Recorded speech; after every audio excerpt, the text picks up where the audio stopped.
It's good to see you here. And we have a couple of announcements. Next Saturday is session 7, Tonglen, the mutual reciprocity of sending and receiving from 11 to 1 p.m. You can sign up. Please remember, you can always sign up just for one class. Okay? You can do it month by month. That's how I do it. So you can do it one at a time. If you don't know about Tonglen, that is wonderful practice. That's amazing. Then coming up, March 17th to the 22nd is a residential 6-day in-person meditation retreat at Sierra Retreat Center in beautiful, lovely, amazing Malibu. So you're going to have it's going to be wonderful. Nenla, you have something to share as well. Yes, I wanted to let everybody know, not everybody can go on a residential retreat. So we are going to live stream Lama's talks. It will be Sunday night and Monday through Thursday, where you can join us via Zoom to hear his Dharma talks every day. And if you can't make them live, they will be recorded, as well as for everybody attending the retreat. You'll get all the recordings so that you can listen to them for 30 days after. So we're trying to have an option for people who aren't able to come and be residential for a week, that you can join us still. So that will be probably in your inbox when this session is over. And Lama's here. And thank you again for everybody who's here. And I'll turn it over to you, Lama Surya. Thank you, my dear Dory of New Hampshire. Hope you're staying warm up there. Unlike in the California mountains. Anyway, good morning, everybody. It's a beautiful Sunday, at least here in New England, in the Pilgrim state, the Puritan state of mind.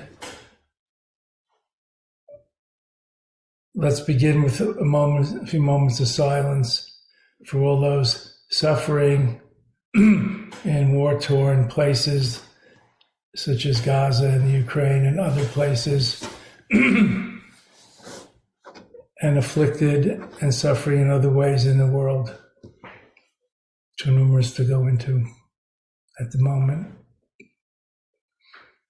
including all in our prayers and practices today, wishing for a better world to be possible, a better future that could begin right now. Raising our gaze from me to we, cultivating, generating the precious, indispensable bodhicitta, the altruistic, compassionate Buddha mind for the benefit of one and all, and not just human beings, all beings, and really the entire environment. So a moment of silence, please. Opening our hearts, including all.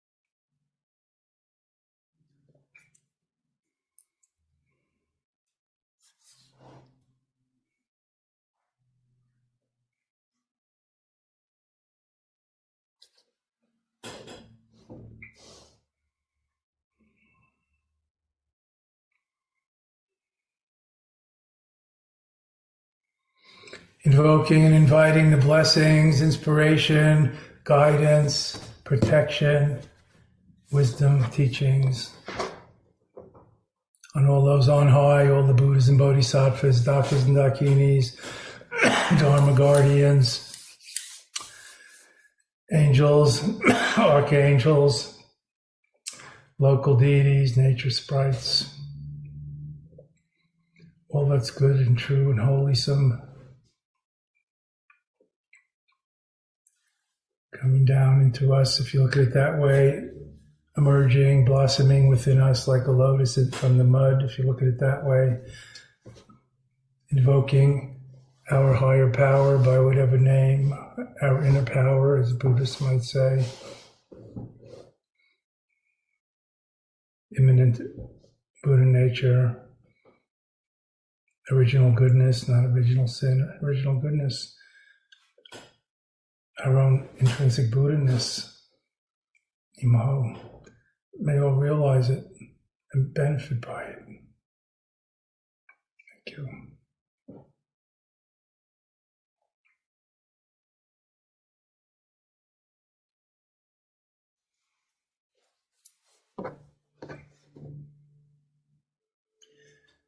These seem like anxious days for all kinds of reasons. Some people like to blame somebody in the White House or in the Kremlin or in Gaza Strip and around there, or who knows what. Some people say it's the end of days or it's the worst time ever. But if we think back in history, I doubt that it's the worst time ever. But who knows? We're not in the comparative history or religion business. It does seem that most people are anxious, if not angry. It's a fractious, contentious time, not just politics, but countries and communities and even alliances are split, are divided against themselves and each other on partisan lines, on family, clan lines, on patriotic lines, on religious lines. I guess we could even add on gender lines and other, fluidities and new postmodern realities that we have to learn about, understand, face, deal with, integrate, refine, and work with. Spirituality too, even in our own country. Mindfulness is everywhere. But and we even have mindful cities, look it up, like compassionate cities, look it up. Newton, Massachusetts declared itself a mindful city a few years ago. Look it up. But I doubt we have a mindful society. Not to mention mindful humanity on the globe. Just, for a billion of us. It's like herding cats. But we don't have to herd the whole herd. If we could herd and master ourselves and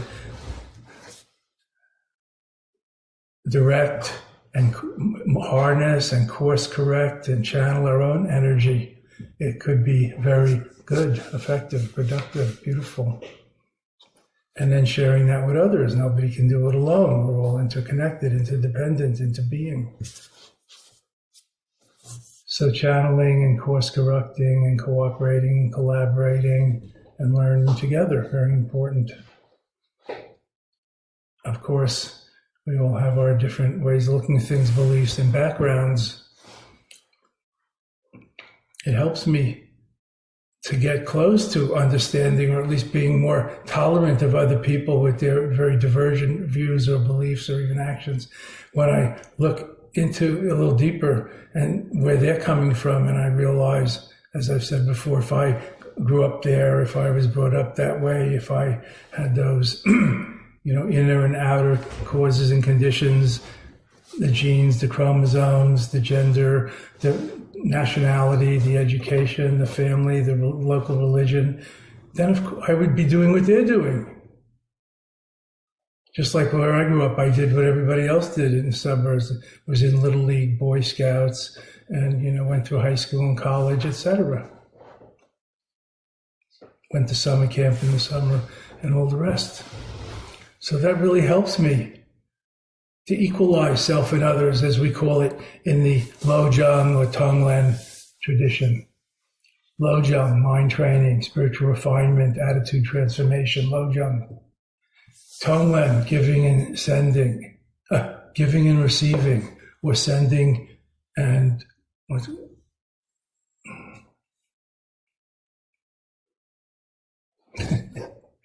used to remember words.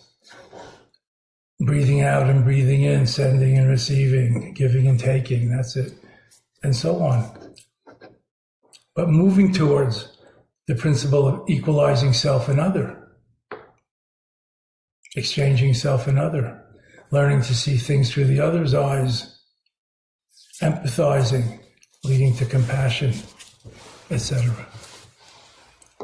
So these practices seem very important for the modern day, for our inner peace and harmony with ourselves, but also for outer peace and harmony in the world and its conflicts.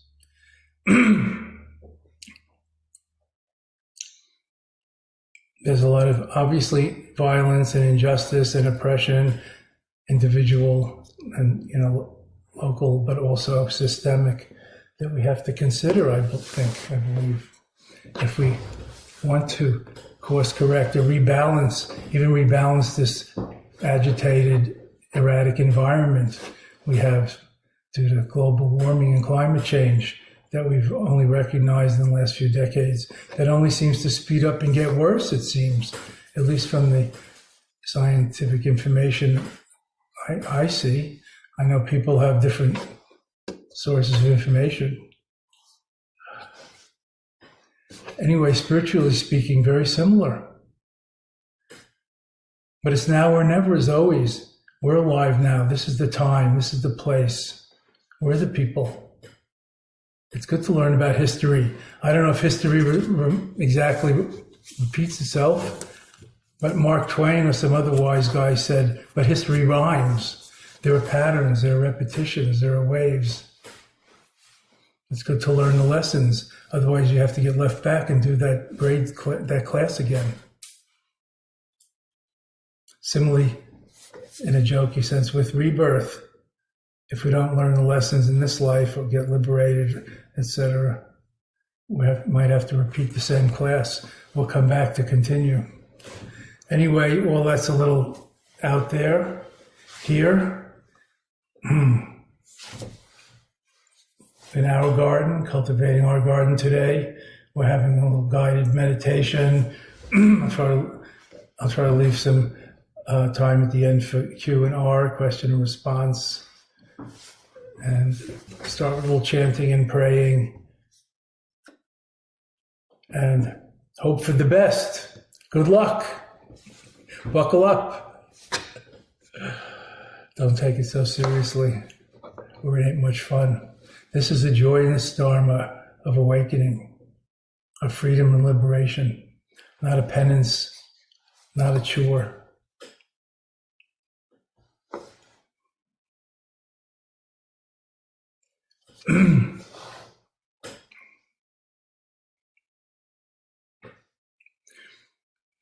Jansha Samcho Krimpoche Makye Panam Kyoche Nyepa Nyampa Mepa Yon Kone Kandu Belwa Sho.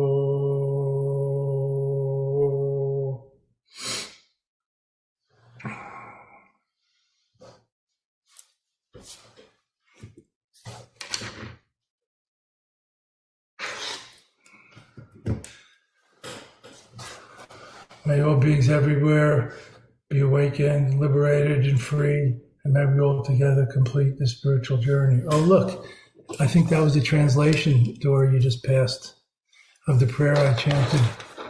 Can you go back a couple? Yeah, it might be this one. There it is. Jangsha Samchok Rinpoche Makye Panam.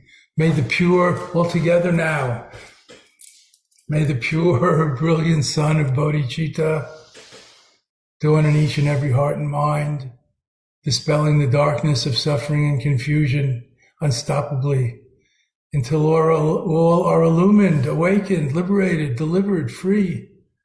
Yay. Happy, fulfilled, content even, and well. May all beings be well and fulfilled.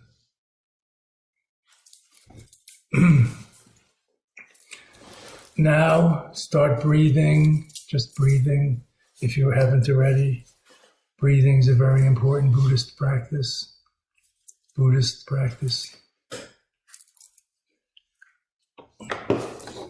Just sitting, natural body is Buddha body, Dharmakaya, Tulku in Tibetan. Natural breath and energy, natural flow, the great Tao, let it go, Sambhogakaya, pure appreciation or delight in Tibetan. And natural heart-mind awareness, consciousness, natural heart-mind, the Dharmakaya. As it is, Buddha mind, immanent, innate, transcendent over any of us, but immanent in each and all of us. What a great gospel, what great good news that is. All beings endowed with the luminous Buddha nature. We're all Buddhas by nature. We only have to recognize that fact and what we truly are. See through, see deeper to being, not just doing. And in this meditation, we're relying more on being than doing. We're not visualizing, we're not radiating lights, we're not praying for world peace or healing. Simplify, drop down from your conning tower, your ivory tower up in the head, down to the heart, the solar plexus, the belly, lower belly, soft belly, the hara, whatever you call it, navel chakra, Tian, the hara, navel chakra, drop down, sit on your seat, assume your Buddha seat, your lotus seat. Just being, not a separate being, just beingness, hence being. Authentic being, not just being yourself, not being a being, just being. Trace back the source of the radiance to the projector. The radiance of all our projections, interpretations, and perceptions, trace it back to the projector in the subject-object dichotomy. Who or what is seeing, is hearing, is feeling, is thinking. And even drop that. Plumb the bottomless abyss of luminous, centerless openness, the great shining void, Shunyata, the nature of reality, the Dharmakaya, the Buddha field of the here and now. Naturalness and awareness is the way, the truth and the life, the light. Lighten up and lighten up, friends. Love. Peace, harmony, openness, and awareness inseparable. Incandescently present, lucid, attentive. Intention and attention is the essence of spiritual practices. Imaho, wondrous, amazing, miraculous, yes, hallelujah, thank you. And enjoy the joy of unmeditation, non-meditation, just being, or you could call it natural meditation. At home and at ease on your Buddha seat. Who do you think you're not? Imaho. Way to go. Thank you. Love you.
Eyes open, ears open, heart open, everything open, attentive,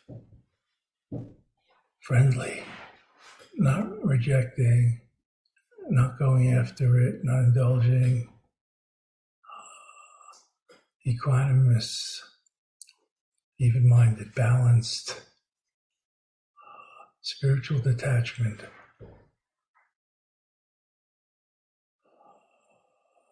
interested yet a little detached, like grandparents rather than parents, less invested in things, but still aware of them, still watching over.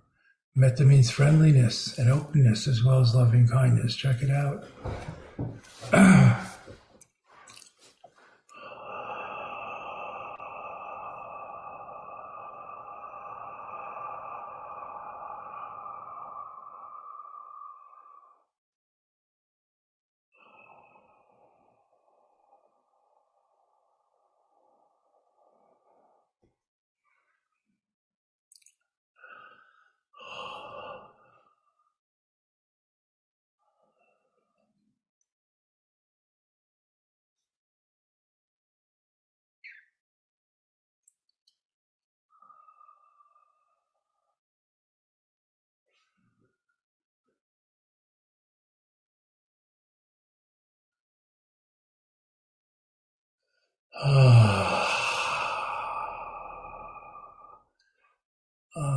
Emptying oneself.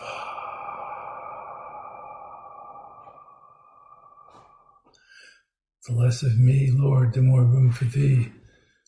Lord Buddha, letting go, letting come and go, letting be. That's the secret of natural meditation. Awareness with a capital A plus. Just being with a capital B plus. See?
Om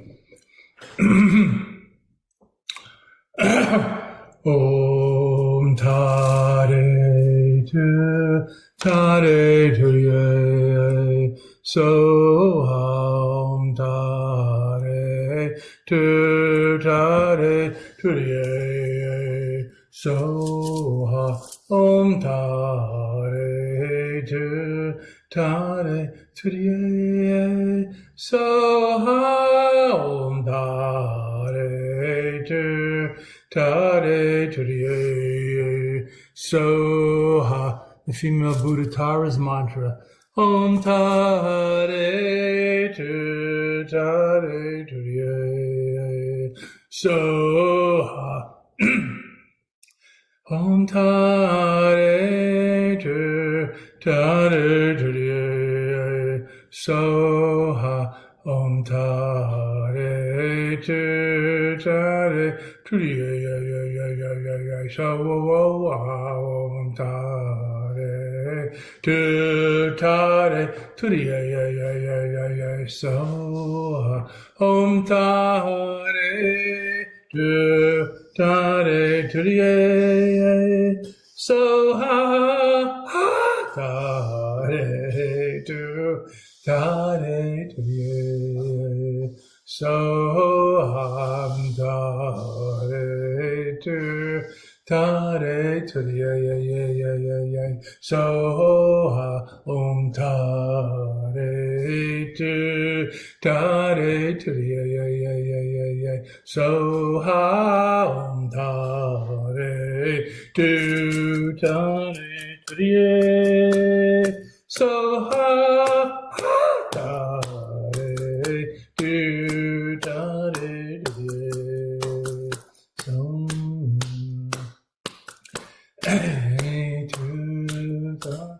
Don't be afraid to move. Be a living Buddha, not a wooden Buddha, stone Buddha. Om Tare.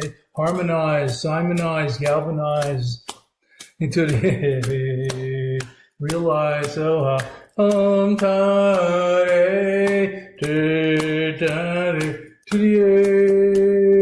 Soha. Om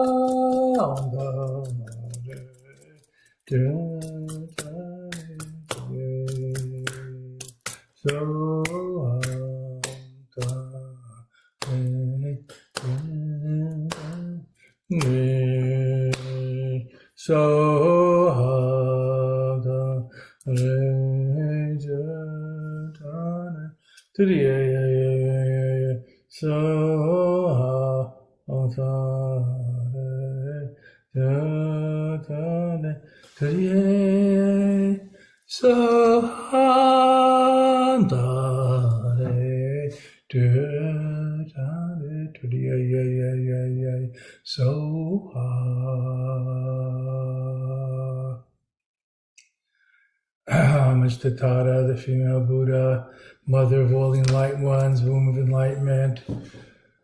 Mahaprajamita, great Shunyata, Mother Tara, emerald green, like Mother Nature, like bodhicitta, like spiritual chlorophyll that makes the plants reach up to the sun. Bodhicitta raises the spirit towards the light, enlightenment. Imho, way to go. I love chanting. It's such a great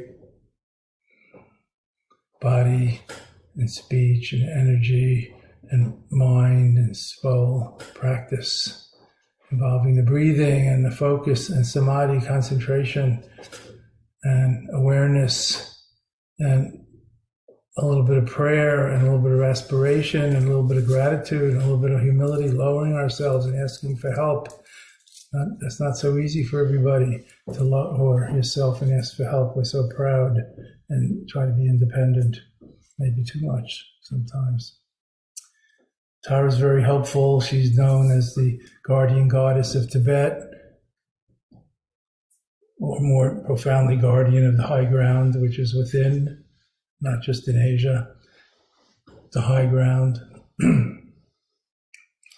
Represented by the Peace Garden of Tibet that the Dalai Lama has tried to further. Tara, first responder to prayers. Tara, the embodiment of altruistic Buddha activity, not just meditating, but with her right leg and her left leg stepping down into this world to help.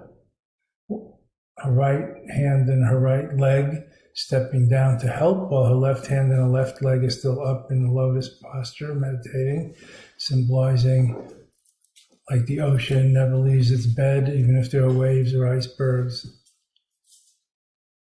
The Buddha mind, the Dharmakaya, is unmoved or doesn't stray, regardless of conditions and circumstances. Or more practically, as a meditator, always cultivating mindful awareness, loving kindness and patience and generosity and non-attachment, whether we're sitting on our cushion with our legs crossed or whether we're in life walking around or working or relating to people and other things and beings. And there's great peace and fulfillment and ease of soul in that, having that part always active or vivid within the spiritual life, informing all of our life, like an inner gyroscope that can keep our balance no matter what speed we have to move at or what decibel level we have to speak at or whatever, the inner gyroscope. So we say in Dzogchen meditation, eyes vast like the sky, gaze like space, body like a mountain, imperturbable, unshakable, like in meditation, and energy responsive, spontaneously unobstructed according to circumstances and conditions, like the ocean's waves. The sky, space, the mountain like stability, and the unobstructed spontaneous responsiveness or compassion and action. The three kayas, or the view, meditation, and conduct, action of Dzogchen, the natural way of perfection. So I'll be talking about this as I teach Dzogchen, mainly at Sarah Retreat Center, March 17th to 21st, our in-person residential silent immersion retreat. We've been there before. It's a beautiful place with a big view of the ocean, like overlooking Malibu, Southern California, in the sun, not far from Pepperdine U. And meanwhile, next Saturday is a master class on Tonglen, such a profound practice. A lot of people are using it in the different traditions, in hospice work, in Zen. Joan Halifax writes and talks about it. Joanna Macy, a social activist. People using it in hospices, for service, for prayer purposes, to help alleviate suffering or take it upon yourself. As Jesus said, let me take your burden upon you. Look it up. So Tonglen is a universal principle, and this is a training how to do that. Riding the breath, resting in unborn awareness, open and aware, empty, then riding the breath, then identifying, sympathizing, resonating with other, and sending and receiving, and breathing it out and breathing it in, equalizing self and other, and then hoovering up all the darkness and air conditioning it in the empty nature of your own mind, and then breathing it out to others as light, as health, as bliss, and so on, as nectar, Tonglen, sending and taking, giving and receiving, Tonglen, sharing in mutual reciprocity, Tonglen, an actual contemplative practice involving breathing, concentration, meditation, compassion in action, and fearlessness. So in a way, it's a bit of an advanced practice. You have to be unafraid to lower your guard and your defense mechanisms, whether it's ego, protection, or whether it's being willing to take on the burden of others. When you begin with resting in the naked, empty, open awareness, as it says in the Tonglen, in the mind training pith instructions called the 59 slogans of Atisha. First one is rest in the unborn naked awareness, not start hoovering. That's very important. Any questions, please?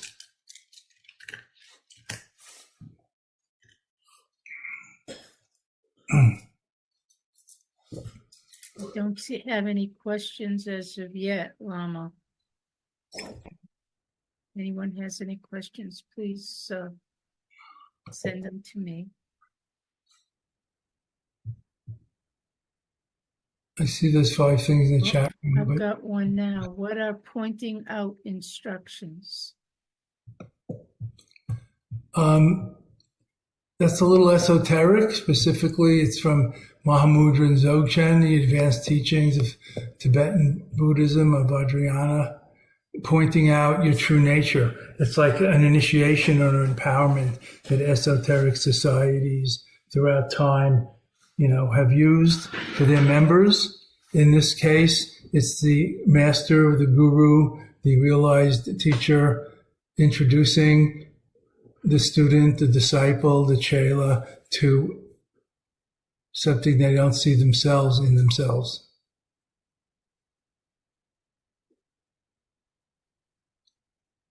For example, a quotidian, gritty, streetwise example. When I played sports most of my life, and 3-sport jock and all that, all sports all the time growing up. And with my brother and father and uncle and all the neighborhood kids, mostly boys, but we had a girl playing third base on our 6th grade softball team, Franny Rabinovich. She was as good as everybody else or better. By junior high school, that was more segregated. So when I was 5 or 6 and I was playing catch in the street with my friend's father, Dave Lowe, and Jeff Lowe, my buddy, who was in my same grade, and I was throwing righty like everybody else and had the baseball glove in my left hand, and I had a little tiny boy.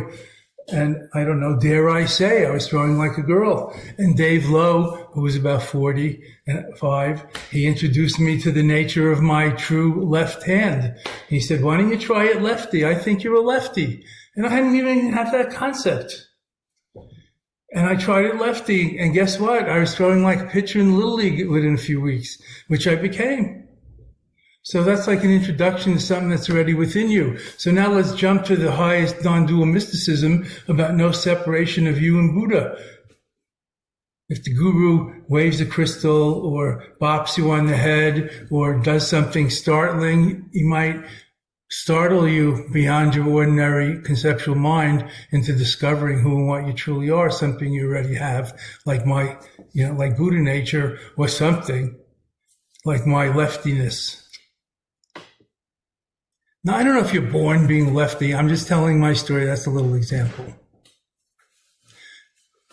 So if you read such books, then you see something about introduction to the nature of mind or introduction to your true nature, pointing out instructions. When the word introduction comes in, I like to remind that the same word could be translated as recognizing. And that's not about Dave Lowe recognizing. The guru already sees it in you. It's about you recognizing when the guru points it out, introduces you, or shocks you. Thus, and there's even a book with this title, Games Masters Play. If you read the Zen stories, there's outrageous things that they do, like cut off somebody's finger who's always imitating him by holding up one finger, cutting it off, and then the monk got enlightened. I don't know how, and I'm not recommending cutting off people's fingers, but it's a, archetypal story, a few hundred years old, before our litigious society, of it's life or death matter. You do anything to get enlightened. In our Tibetan tradition, the famous, the great, the enlightened yogi Talopa, who lived under a bridge and was like a homeless, junk eater. When the famous Pandit, the abbot of the biggest university in India, the Buddhist university, monastic university of 5,000 students and monks and nuns. Naropa, stay with me. When Naropa came to looking for his guru and found the guru in Talopa, Naropa was a spick and span abbot looking like the Dalai Lama, a monk, and, clean and neat and learned and authorized and ordained and well-studied and a philosopher and a teacher. And he met this bedraggled, homeless yogi living under the bridge that the Dakini had told him in a dream or something that was his guru. And after Talopa put him through many trials and tribulations, you can read about it in the life of Naropa. The story is that Talopa kicked him in the face. Now imagine the guru's sitting on like a little raised place and the disciples in India were kneeling or sitting on the floor. The guru either kicked him or hit him with his dusty sandal in the face. And that's when Naropa awoke and to Mahamudra and became the source, the lineage holder of the entire Mahamudra tradition. He had such a great awakening. Again, I'm not recommending kicking people, hitting them in the face with dirty shoes. But the point is there. How can we shock ourselves? How can we startle ourselves into a moment of wakefulness? How hard is it to wake up in the morning? How many times does somebody have to shout, or you hit the snooze button on your alarm clock, or, when are you going to take the pillow over your ears? The alarm of reality is always ringing. When are we going to take the pillows off our ears and wake up? So that's about pith instructions, pointing out instructions, introduction to nature of mind, our true nature. I have another question. You have a lot of questions, Dory. Go ahead. Yeah. Thank you, Lama. Would you say more about the awareness of awareness? Are there practices that help to move beyond simple awareness to the awareness of awareness? Yes, there are practices. Goenka's insight meditation that begins with awareness of body sensations ends up with awareness of thoughts and of the mind. That's awareness of awareness.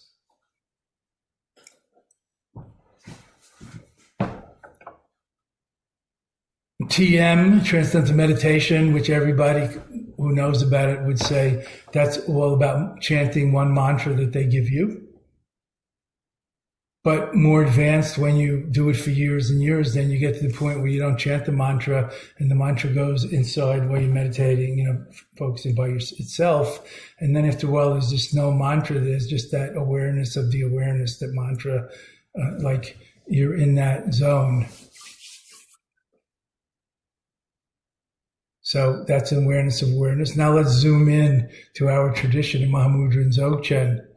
We practice awareness of awareness by like sky gazing instead of visualizing and looking into visualization to concentrate.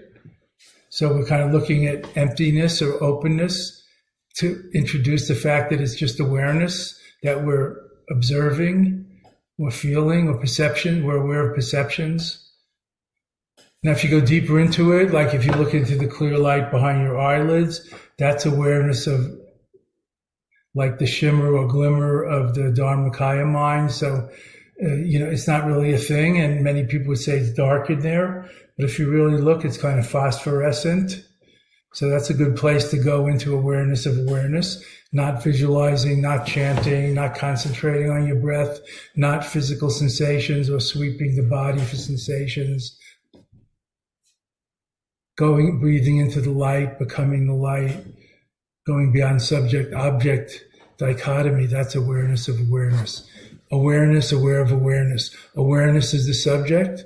Awareness is the object that's you're attending to. And the process is awareness. Not me concentrating on a Buddha picture. That's more like a regular mind or dualistic mind trading meditation.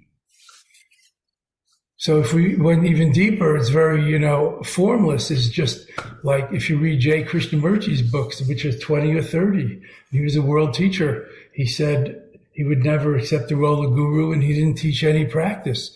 He said, just practice awareness.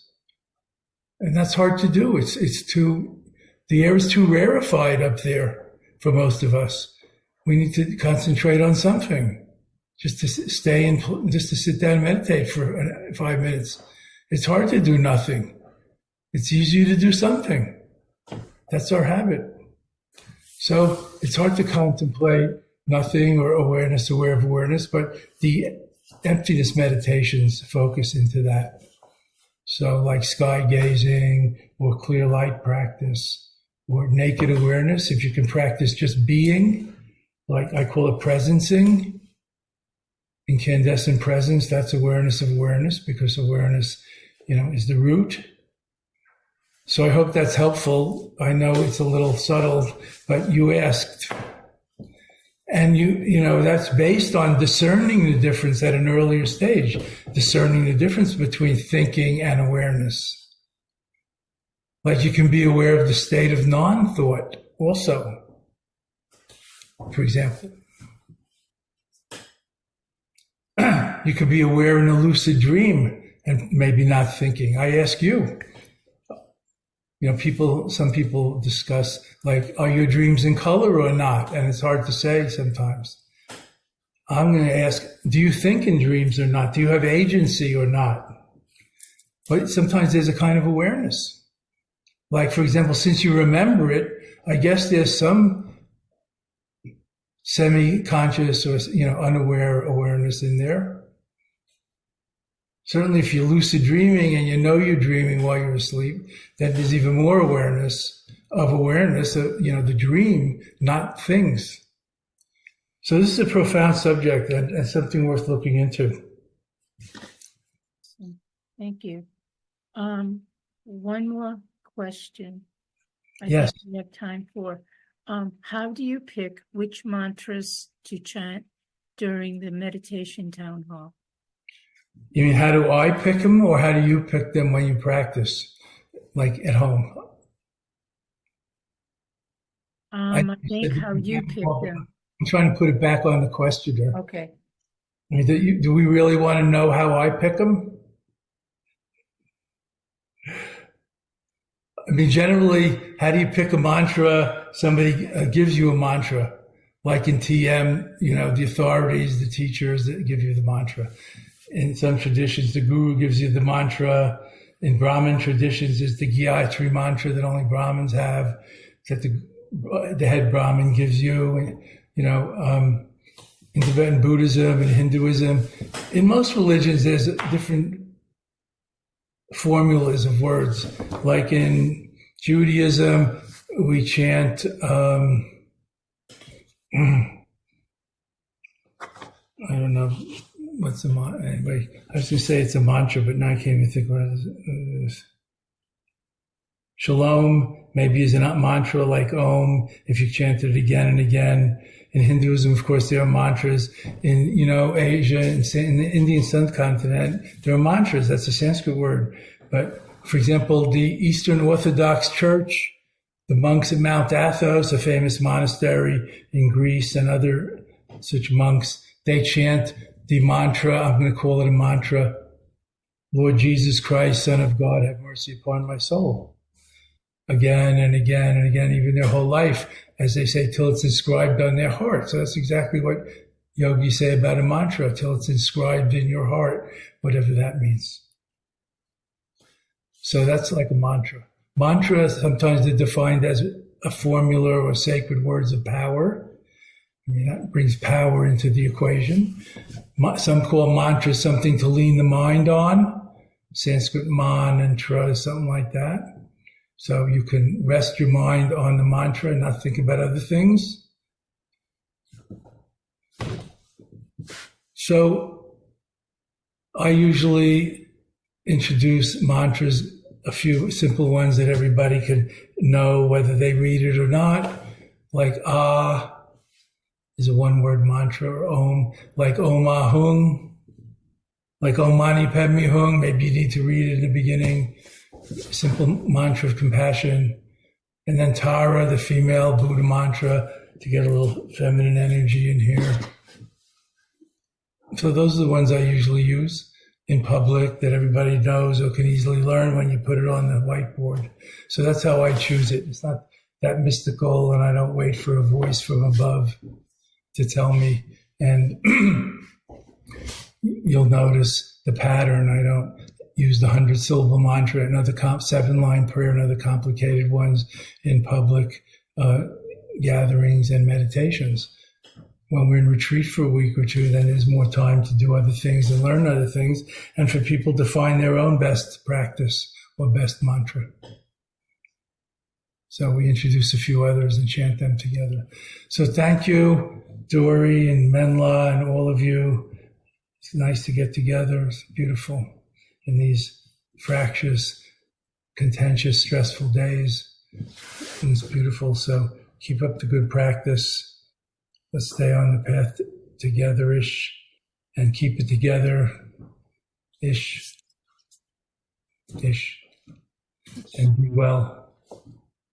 Thank you. Thank you, Lama, for today and amazing meditation and talk. I want to remind everybody to donate to Dzogchen Center so we can reach more people and carry on Lama Surya's mission of transition. The link is in there in the chat. There's also member offer discounts when you're a member. So think about joining and becoming a member of Dzogchen Center.